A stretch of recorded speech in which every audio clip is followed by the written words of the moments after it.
Bayangin lu tinggal di negara yang setiap hari ada uang suapnya di mana-mana.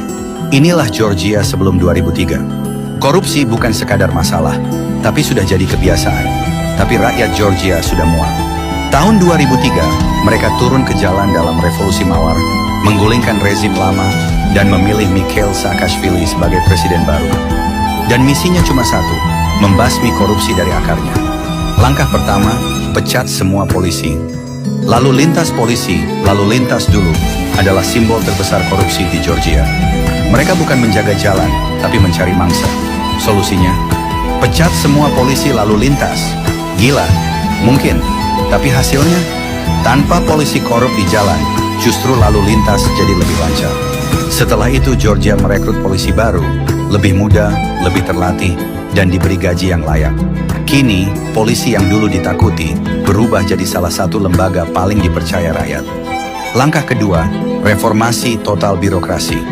Dulu mengurus dokumen di kantor pemerintahan berarti antri lama, proses berbelit, dan pungli di setiap meja.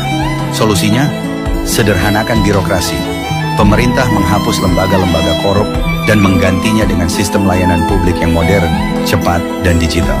Sekarang, cukup datang ke satu kantor pelayanan terpadu buat ngurus paspor, izin usaha, atau bayar pajak, tanpa calo, tanpa suap. Langkah ketiga, bersihkan dunia pendidikan dulu. Masuk universitas bukan soal kepintaran, tapi soal siapa yang bisa bayar lebih besar. Solusinya, ujian nasional berbasis komputer. Sistem ini memastikan tidak ada lagi ruang untuk manipulasi. Siapapun yang lolos, lolos karena usaha dan kemampuan sendiri. Hasilnya, anak-anak dari keluarga miskin akhirnya bisa masuk universitas tanpa harus menyuap siapapun. Hasilnya, dalam beberapa tahun Georgia berubah total. Polisi yang dulu ditakuti, kini dihormati. Birokrasi yang lambat dan korup, kini cepat dan transparan. Bisnis berkembang tanpa harus bayar suap. Georgia dulu adalah contoh buruk dari korupsi ekstrem.